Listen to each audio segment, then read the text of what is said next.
Mr. President, I take the floor to explain India's position on this resolution.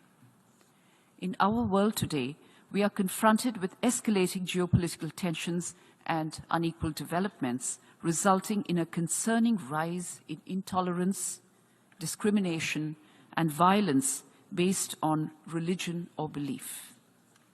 India, as a proud champion of pluralism, firmly upholds the principle of equal protection and promotion of all religions and all faiths. Our rich history as a pluralistic and democratic nation embracing diverse religions has long served as a refuge for those persecuted for their faith.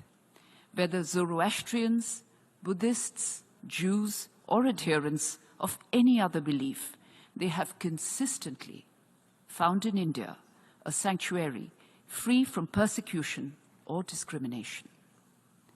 At the heart of this ethos is our principle of Sarva Dharma Sambhava, encapsulating Indian secularism and affirming the inherent goodness of all religions, each deserving of equal respect.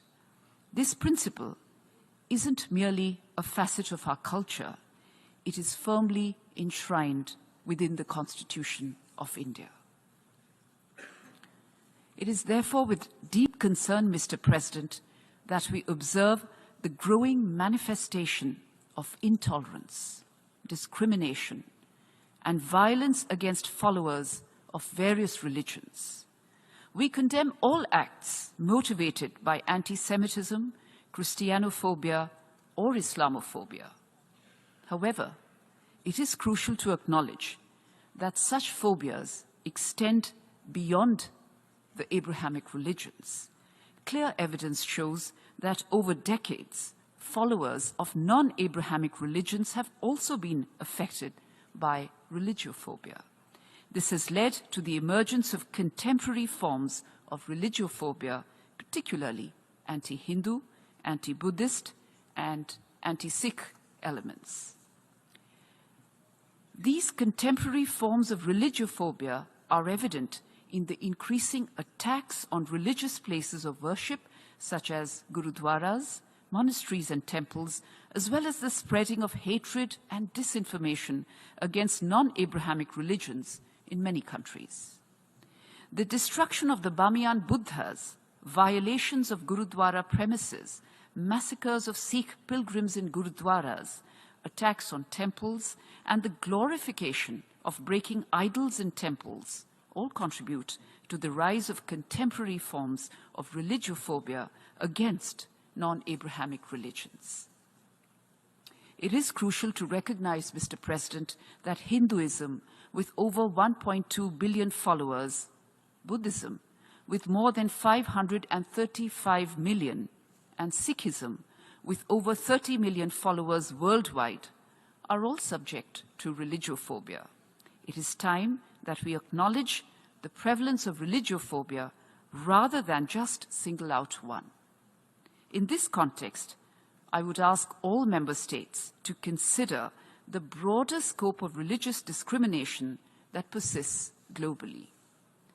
While the issue of Islamophobia is undoubtedly significant, we must acknowledge that other religions are also facing discrimination and violence. Allocating resources solely to combat Islamophobia while neglecting similar challenges faced by other faiths might inadvertently perpetuate a sense of exclusion and inequality. Moreover, the substantial budgetary implications of establishing such a position prompt us to pause and reflect on whether this is the most effective use of resources. Could we not achieve greater impact through a more inclusive approach that addresses religious discrimination in its entirety? Therefore, we are in principle opposed to the creation of the post of a special envoy on the basis of a special religion. We trust that the resolution adopted today does not establish a precedent that could result in numerous resolutions centered on phobias tied to specific religions, potentially dividing the United Nations into religious camps. It is crucial for the United Nations to maintain its stance above such religious concerns which have the potential to fragment us rather than unite us under the banner of peace and harmony, embracing the world as one global family. Mr. President, as I conclude, I will state that India stands against all forms of religiophobia, be it anti-Semitism, Christianophobia, Islamophobia, as we stand against all anti-Hindu, anti-Buddhist, and anti-Sikh sentiments. One final point, Mr. President. This concerns a delegation that, much like a broken record, remains sadly stagnant while the word progresses.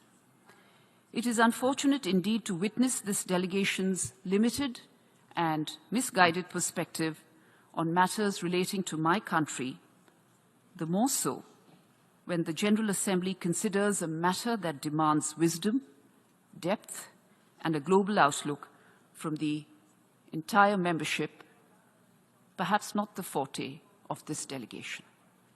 Thank you.